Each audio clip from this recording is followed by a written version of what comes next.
The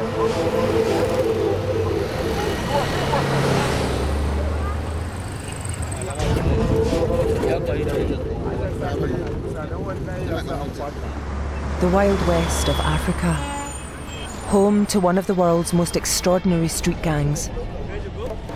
A travelling circus that use an intoxicating blend of voodoo and dangerous animals to make a living.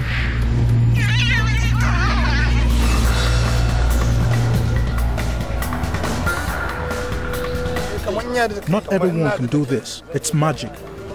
For the first time, this bizarre urban tribe has given access to film, revealing a way of life that is both fascinating and shocking. My specialty is baboons. I train them in such a way that when you look at them, you think they are humans. We dig beneath the surface of this wild world that appears dangerously out of control and explore the myths that surround these enigmatic people and their troop of baboons, snakes and hyenas. Behind the spectacle, we discover a close-knit family that have a unique and controversial relationship with their animals, steeped in magic and tradition. This is what we inherit from our forefathers. Our children here are going to inherit the same traditions. But who are these people? And how do they live so close to such dangerous animals? Even when the animals hold us or bite us, it doesn't hurt. Why are these shocking rituals allowed to continue? And what do they tell us about human-animal relations in 21st century Africa? Welcome to the world of the Hyena Men.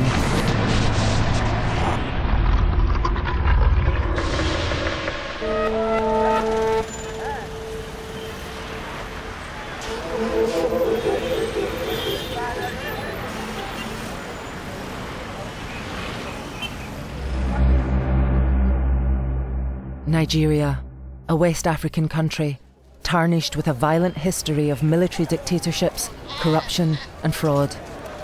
It's Africa's most densely populated country, and over half of its 140 million people live in abject poverty. Our journey begins in the clogged heart of Lagos, Nigeria's most infamous city. Traffic gridlocks the streets, and 2 out of 3 people live in slums.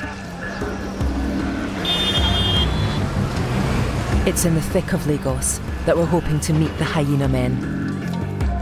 Last thing we heard from our local contacts is that they are living at the back of this market. But we've been warned, they're constantly on the move and notoriously difficult to find. I can say you are welcome because you come here in order to visit us. We arrive to find the gang have made a temporary home in the squalor of this rubbish dump.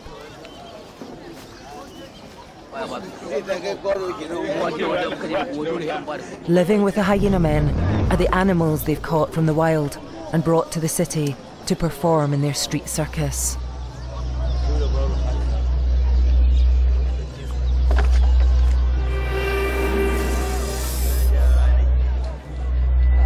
Along with hyenas tied to the ground with heavy chains, gang members charm sackfuls of venomous and constricting snakes.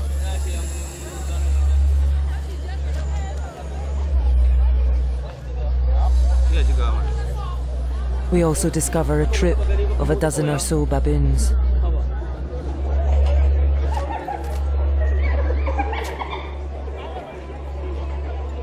Conditions are bad for the animals, but they're equally bad for the people that live here. Virtually no one has access to drinking water, electricity and waste disposal. It's why some people have called this place the land of no tomorrow.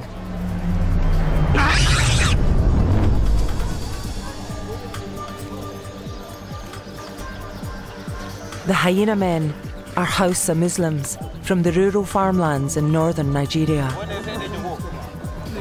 They are said to practice voodoo and use ancient magic to bring wild animals under their control. It's rumoured they have supernatural powers, and some people even believe they are part hyena. Alhazi is the boss of the Hyena Men. This thing we do, I have inherited from my forefathers.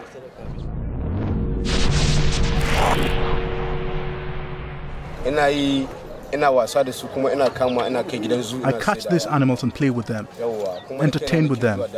We also sell them to zoos. I catch these animals myself. We go into the bush to get these animals, and when we bring them out, people are astonished. These are not animals that live with humans naturally. When people see them, they are amazed. God has given us the powers to stop them harming anybody. This is how we earn a living.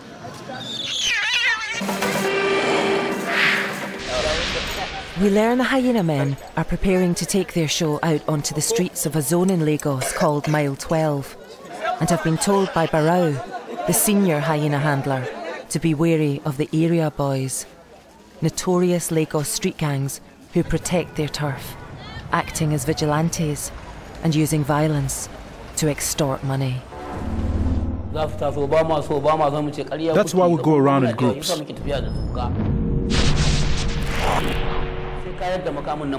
If they harass us, we are ready for them. Even if they bring knives, we chase them with our animals until they drop their knives. Some African newspapers have made allegations that these men are bank robbers, debt collectors and drug dealers. But in truth, no one really knows. One thing's certain, no one messes with a man with a hyena.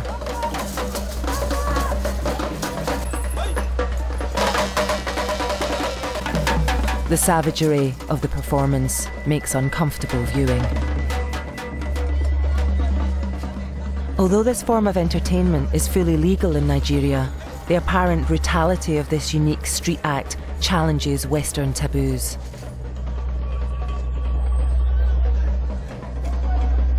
Many outsiders say this urban circus should be outlawed for cruelty to animals.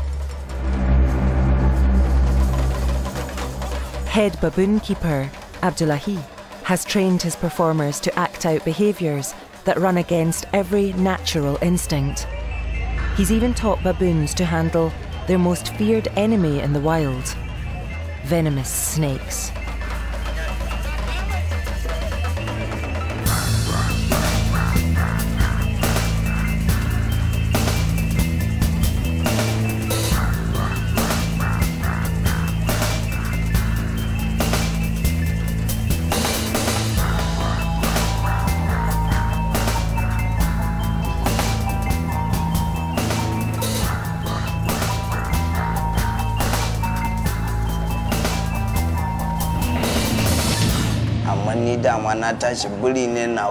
My specialty is the baboons. I train them in such a way that when you look at them, you think they are human.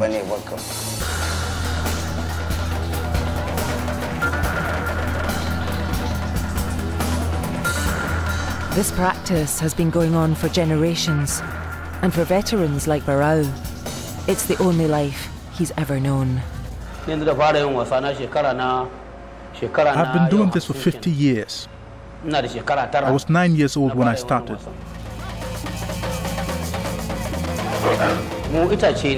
We use plants that we drink to give us power. And even when the animals hold us or bite us, it doesn't hurt. We've also got magic potions that we take to give us power. I can even put my head in their mouth.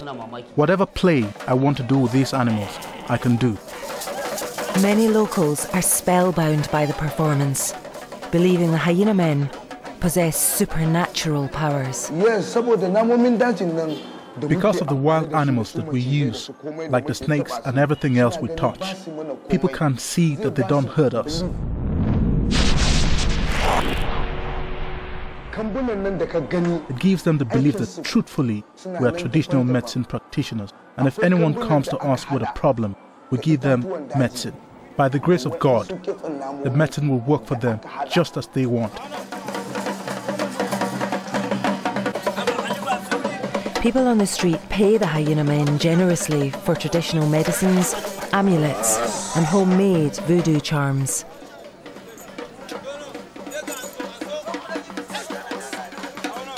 Many Nigerians still live in fear of witches and evil spirits and believe the men's potions will be effective in warding them off. After 2 hours parading the streets, about 10,000 naira, roughly £40, have passed through the hands of the baboons into the pockets of the hyena men. Not a bad day's work by Nigerian standards.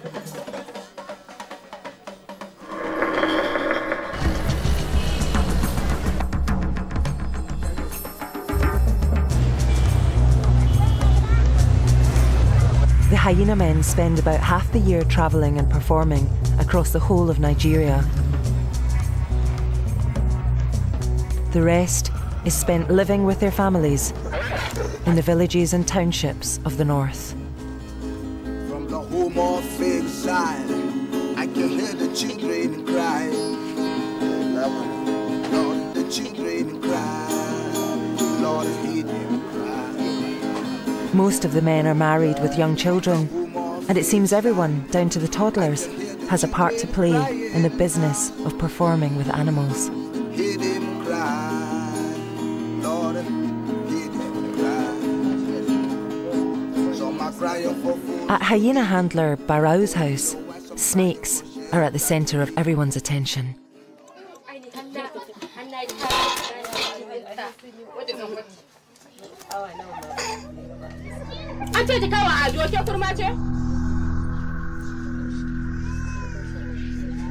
Barrow's children, some still crawling, are being taught to handle snakes by their mothers, who have fed them magic potions to give them immunity from venom.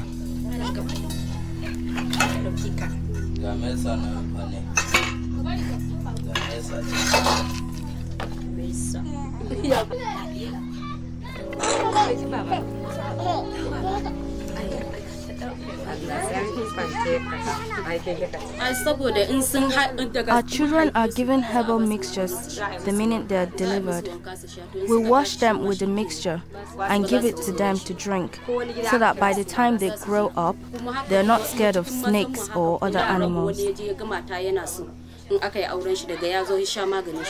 It cures them of any fear for life. We sell the herbal medicines. We sell all types, from the type that we only give to children to traditional medicines for adults. We provide traditional medicines for all ailments, snake bites and scorpion bites. We have protection against wizards and witches, and also for poison. We've got them all here. This is what we inherit from our forefathers. We were brought up seeing our parents doing it. This is the work we do to sustain ourselves. Our children here are going to inherit it and do the same traditions.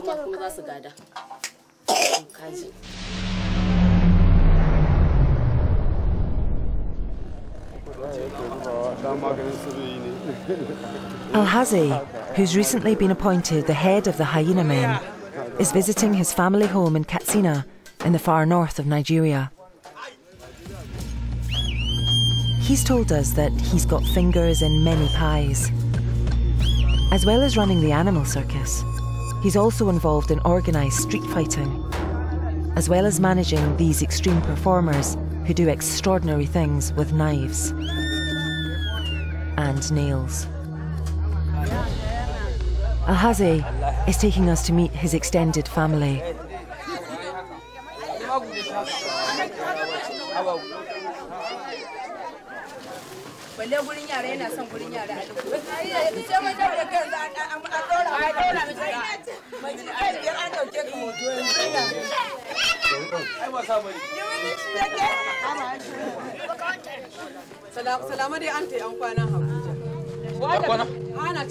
Alhazi's dad is revered as the godfather of a business that's been going on in Nigeria for generations and generations. Alhaji Ahmadu Nelado My name is Alhaji Amadu Nalado, district head of Gadi in Katsina. I'm 20 multiplied by 4 and add 10. If you see any man performing with an animal in Nigeria, then they were trained by me.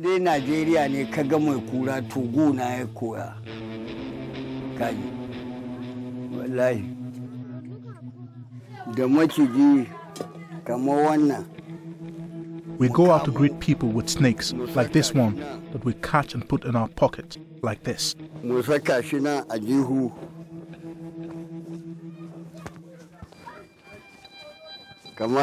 As the most respected elder of the Hyena Men, Alhaji has the authority to allow us to see some of their secret potions. This here is a snake charm, and the other one is also for snakes. You can catch snakes, like the one I had earlier, if you rub these on you. You can eat this one.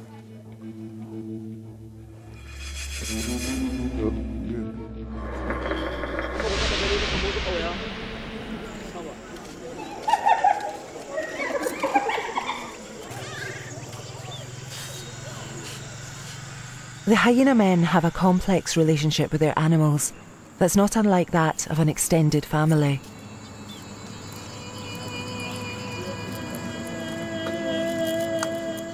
Abdullahi Muhammad regularly performs on the streets and appears to have a genuine affection for his animals. It understands how to entertain. That's why I call it a meter. It has the brain to entertain. There's an Indian actor called a meter. Its attitude is like that of the Indian actor.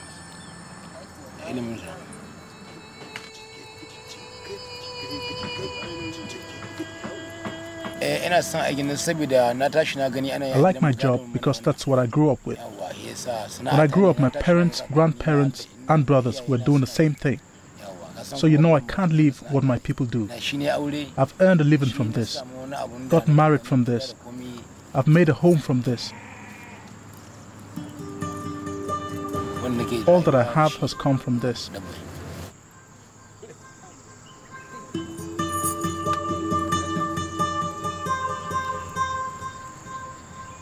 We're told that Dr. Abraham, the local vet, is coming to pay a visit to check on the health of the hyenas and baboons, as well as give them their yearly vaccination against rabies.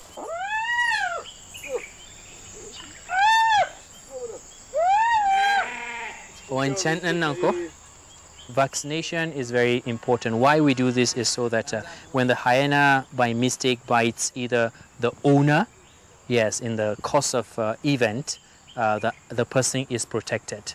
And then when he bites an onlooker in the course of play, the person bitten is protected. Yes, and then when another rabid dog or hyena bites the vaccinated hyena, the hyena is protected. The presence of a fully trained vet gives a bizarre legitimacy to the Hyena Men's operation. It seems as long as their animals have up-to-date vaccination certificates, the government will issue a licence that allows the Hyena Men to perform with their animals in public.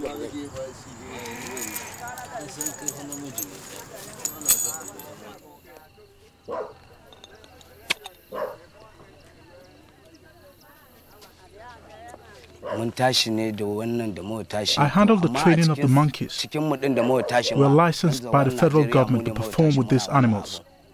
Our license is in Lagos, but it covers us to perform in the whole of Nigeria.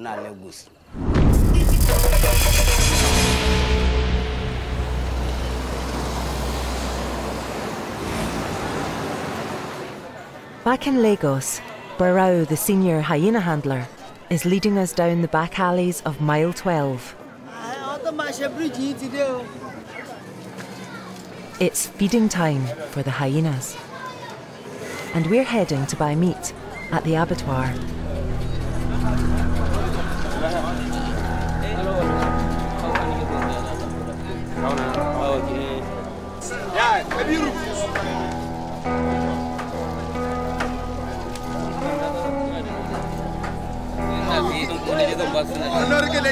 This goat meat is normally reserved for human consumption.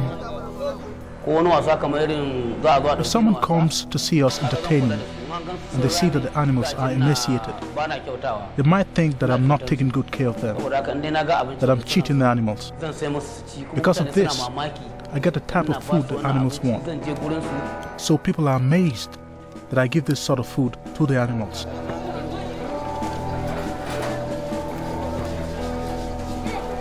Barao says the hyenas are fed every other day.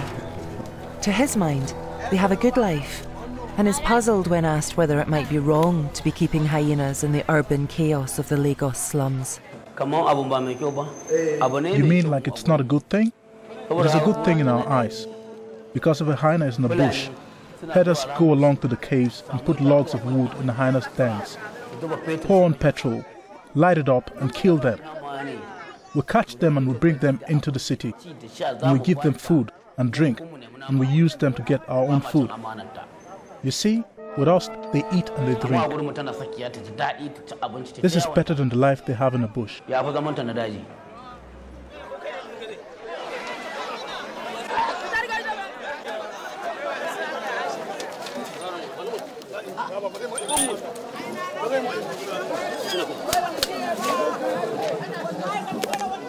Hyenas are formidable predators, equipped with a powerful jaw.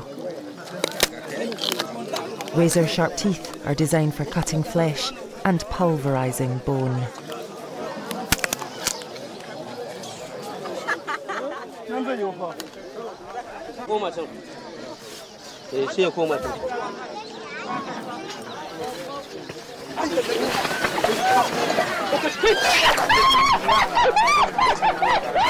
But the hyena men believe they have the upper hand. They have absolute faith that their magic concoctions, derived from a secret mix of plant and animal parts, enable them to control and subdue their star performers. When we go to get these animals, we use magic potions before we go into the caves. And we can apply potions to the animals to make them harmless to people. There's something we give the animals when we're training them that makes them listen to us and understand everything that we say, in whatever language we use.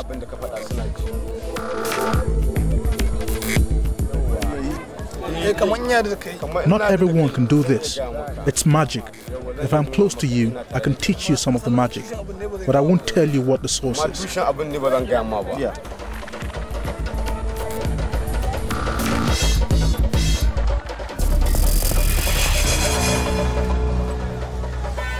Although the men have complete trust in their animal magic, the hyena men are not immune to injury from their wild pets.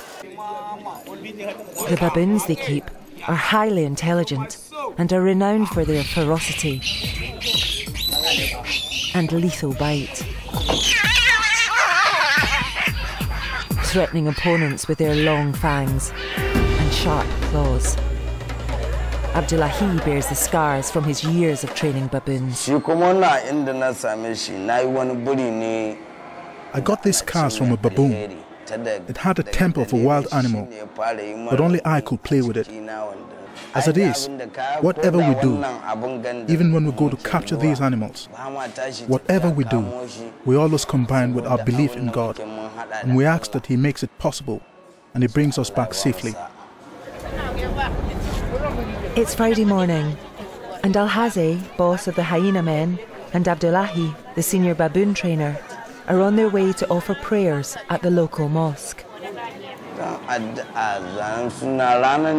go to the mosque on Friday. I don't miss the mosque. I do all 5 prayers every day.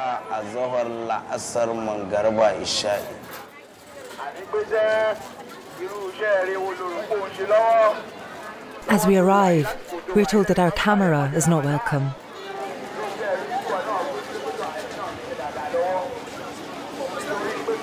We leave Alhazi and Abdullahi to attend the mosque on their own. But later, we're allowed to film one of Alhazi's boxers, who also performs with baboons, receiving blessings from a holy man.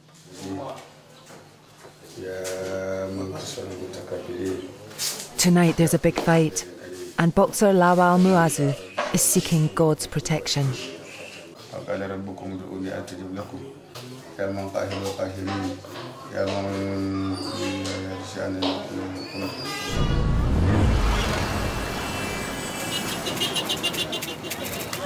As the Hyena Men's leader, Alhaze is heavily involved in organised street fights and promotes several boxers like Lawal Muazu, who travel the length and breadth of Nigeria with the Hyena Men.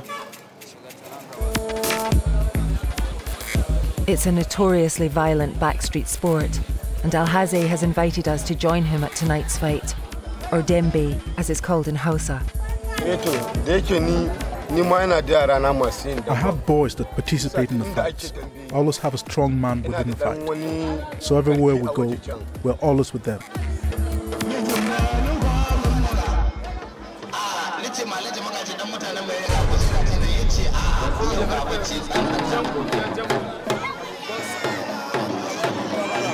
After offering prayers to Allah, Lawal Muazu uses black magic to give him extra powers in the fight. He hangs protective amulets around his neck, as well as using a razor blade to cut his arm to administer magic potions. Before you go into a fight, you make sure that you mix the potions with your blood in the cut and apply them so they stay in your system. Wrapped inside the fighter's fist are animal skins, bird feathers, and voodoo charms. There are instances when you have to put your hand inside a grave and bury it for about a week. And there are occasions when you have to get a lot of traditional medicine. Some make use of broken bottles, some use snake venom, some use a snake tongue, and then mix it all up and rub it in their hands. So when they strike a hard blow at someone, he dies.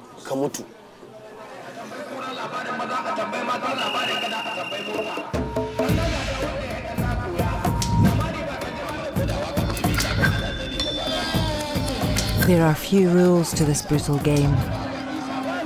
Fighters have 3 rounds to knock their opponents to the ground, but if they're evenly matched, the contest can last for hours. You can only punch with one hand. The fist is bound in flax, wetted and then covered in sand to give extra sting to the punch.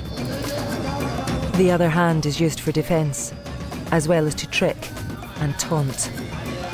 The idea is to tempt your opponent to make a false move before delivering the knockout punch. Sometimes people die. Even if they don't die there, they get hurt in such a way that they go back and die at home. Some other ones get injured and get ill and die gradually. There are some that die there on the spot.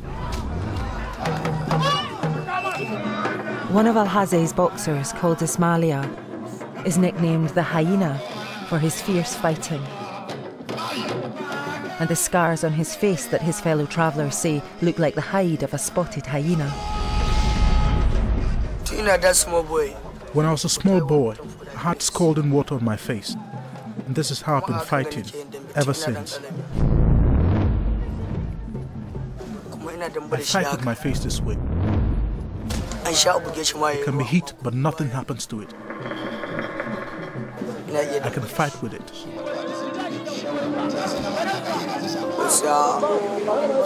Truthfully, I have to fight. I can't be without fighting. When I come to Lagos, I'm always fighting. Always fighting. Like the Hyena Men, it seems that this is a world you're born into and that you don't question. Most of the boxers feel they've no choice. Their life as backstreet fighters, they say, has been chosen by God. You know, fighting is my destiny.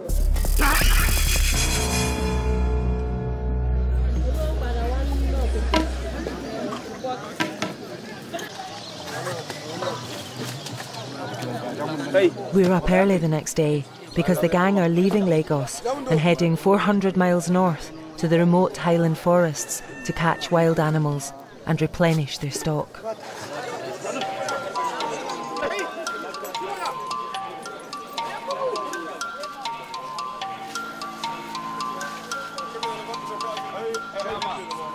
Seeing a baboon clamber onto a clapped-out minibus, it's apparent that the hyenas, monkeys, snakes and men are going to squash in and travel together.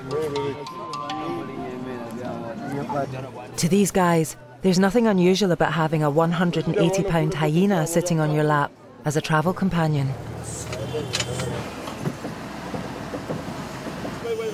Less than 100 yards into the journey, there's a problem.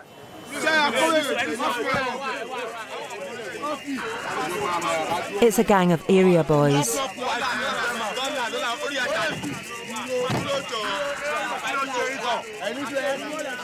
They've blocked the road and are refusing to let the hyena men pass until they've paid them. This kind of intimidation is a daily occurrence in Lagos, and not even the streetwise hyena men are immune from it. Area boys are thugs that have got no conscience. They've got no work. When we meet them and they try to start a fight with us, we are always ready. Because we're not afraid of them, we are always ready. After a few judicious backhanders, the hyena men are allowed to go on their way. I like England. I stay in Peckham. If you don't give them something, then we allow you to go.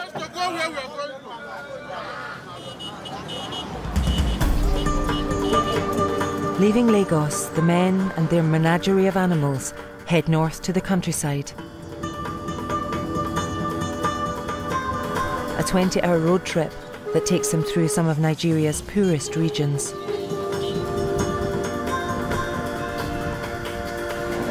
At least 70 million people, half Nigeria's population, live in abject poverty and have no access to clean water, despite the fact that historically the government and military have extorted billions of dollars from the rich supplies of the country's oil.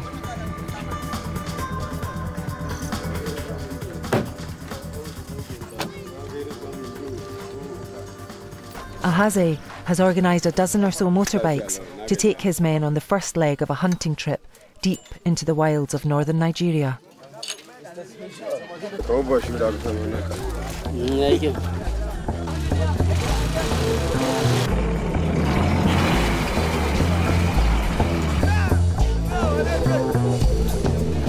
They're heading into the bush to catch animals to sell to Nigerian zoos and private collectors, as well as to use in their own performances. Before entering the bush, the hyena men stop to buy flashlights. They'll need these to illuminate the pitch-black cave systems where the hyenas live.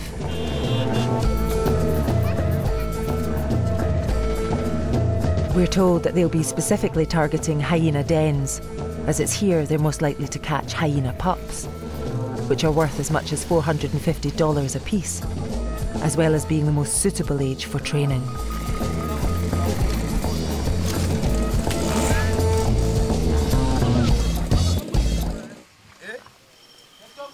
The hyena men have reached the end of the road and left their motorbikes, as from now on, vehicle access is impossible.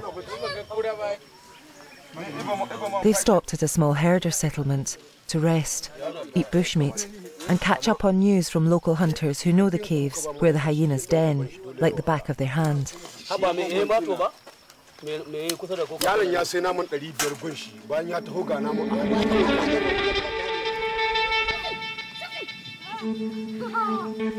The men are certain that hyenas are close because they've recently eaten several of the local herding families' sheep and cows.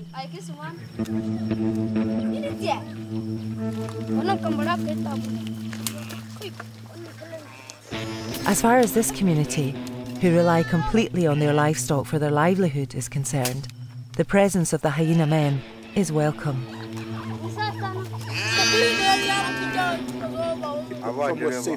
Barao hands the hunting party magic charms, leather sachets that hold a secret recipe of plants, bird feathers and animal parts. With this charm, you'll be protected from wild animals. If a lion or hyena or any wild animal comes close to you, it will run away because of the smell. So, Kabashi. Thank you. Now the hyena men are on foot. They're being led by 2 local bushmeat hunters who live for weeks at a time in this wilderness, often on their own, hunting monkeys, deer, lizards and snakes. A 6-mile hike to base camp takes the party deep into an almost pristine forest. On the journey, we pass men who spend their lives working in the blistering heat. Hello. Hauling out 300-pound timbers, probably illegally, and likely destined for trade in the West.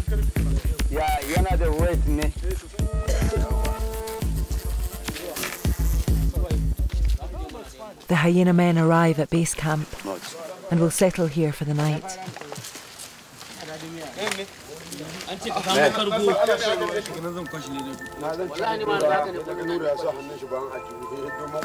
They're 400 miles from where we first met them on the dump in Lagos.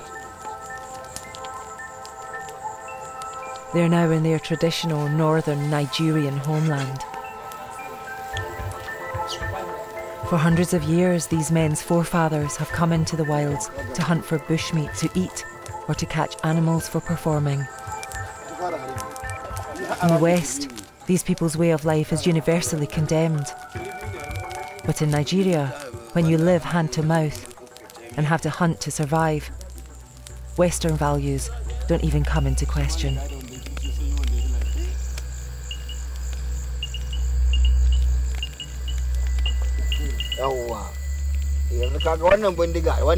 You see this gun? This gun you're looking at, I've had for 18 years. In that time, I've killed countless antelope, gazelle, hedgehog and monkeys. I'm still hunting for my livelihood. I don't know how much longer I'll be able to carry on hunting, but I'll carry on as long as I can.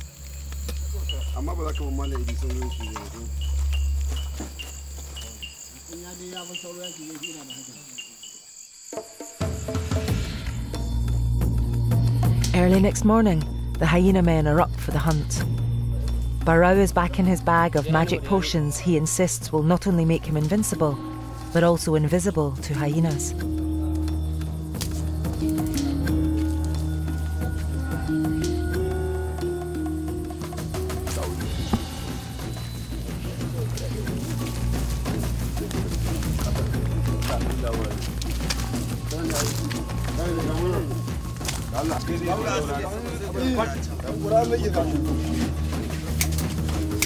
At the caves, the hyena men burn incense to ward off bad spirits, as well as to give them supernatural powers for hunting.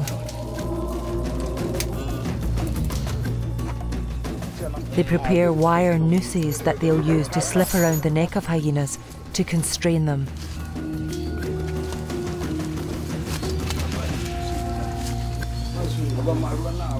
A cornered female hyena will readily kill to defend her pups.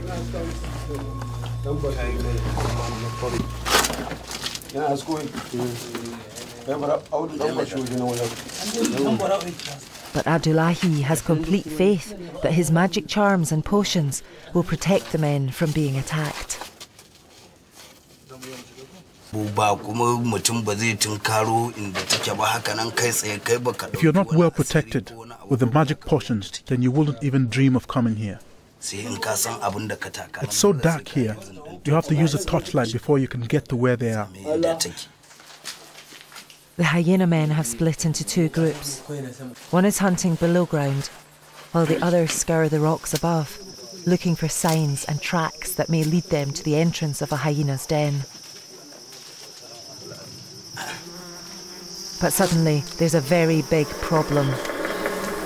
A hive of African bees has been disturbed by the hunting party, and now they're starting to swarm, aggressively defending their territory. chased by bees around here, there isn't much you can do. It will get stung bad. I've been stung 5 times already. I've been stung Yeah. too.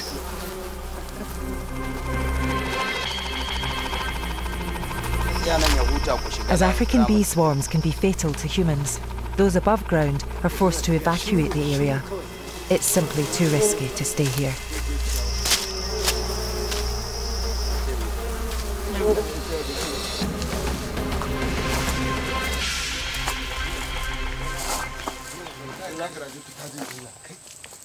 Back near camp, Abdullahi has seen something.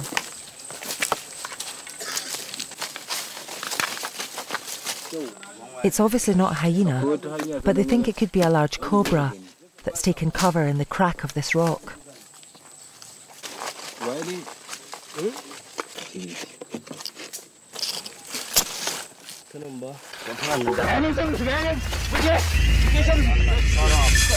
It's the tail. The tail, you got the tail? Mm. What is it? What, the tail of what? The tail of monitor lizard, ko? Monitor lizard. What are you going to do with it? I will eat it now.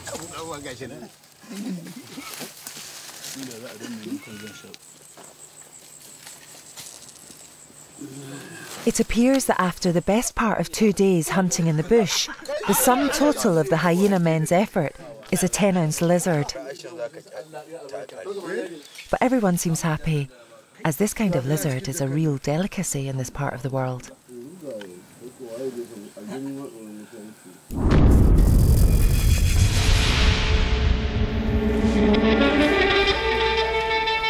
Only when we return to Barrow's village do we discover that the hyena men who stayed searching in the caves when the bees arrived had better luck.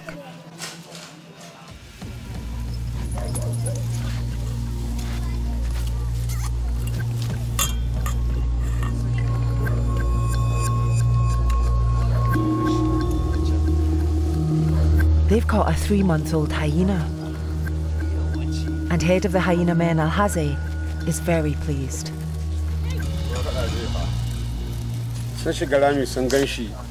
They went into a hole and saw it inside. Next, they drove the mother away and took the baby.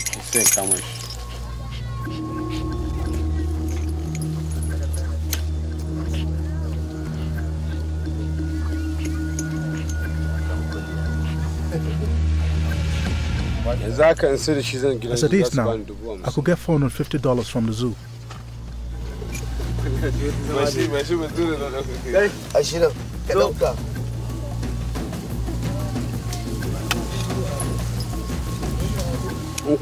You also get people that want to buy it to keep as a pet.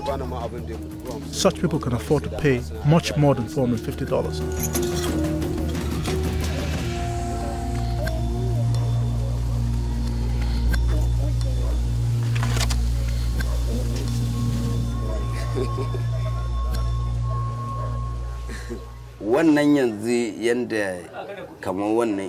If we happen to get a baby hyena like this one that is between 2 to 3 months, then we keep, feed and continue to surround it with the smell of incense from the traditional medicine so as to allow its sense of smell to get used to the smell of people and to hypnotize it so it can forget about its life in the bush.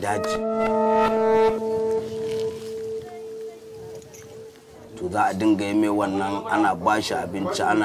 process of hypnotizing it with incense and feeding it will continue for about 3 to 4 months before training begins properly. By then it's strong enough and all the memory it has of its mother is entirely gone, and we can continue with its training.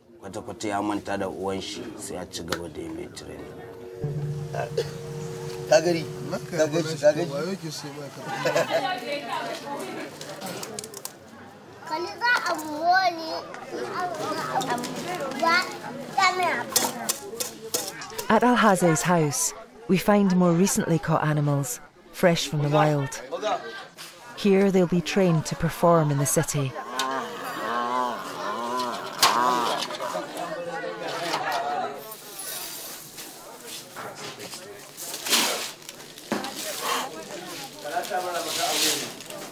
One of the hyena men shows a baby baboon being introduced to a python for the first time.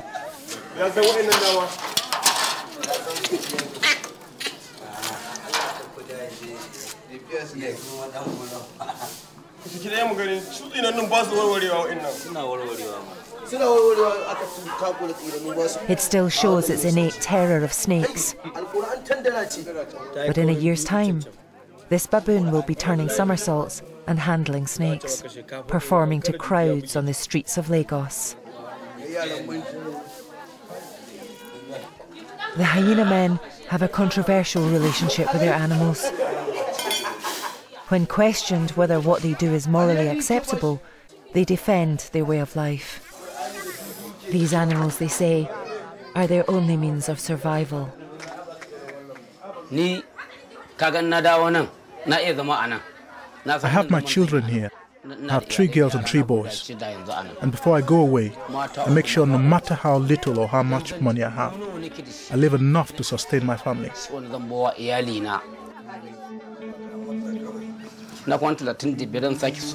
Because you see, I can't bear to see my family suffer.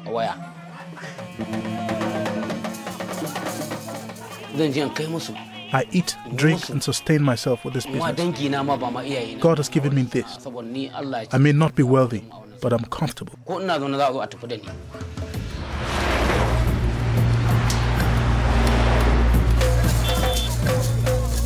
The rituals of the hyena men go back hundreds of years, but the future is less certain. Alhaze, the leader of the performers, thinks there may come a time when he's forced to bring an end to his operation. In the days of our parents, people were ruled differently. There were no police or the like. You were free to do as you wish. But now, the leaders are always taking turns to rule. And any one of them who is ruthless can take power.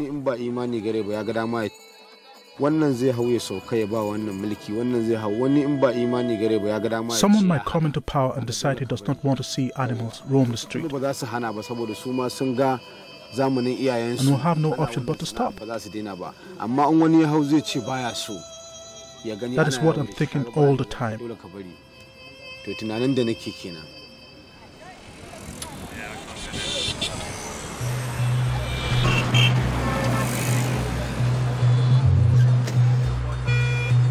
Whether the Nigerian government and pressure from the outside world will force this brutal business to end, or whether this extraordinary tradition that's steeped in magic and religion will continue for years to come, only time will tell.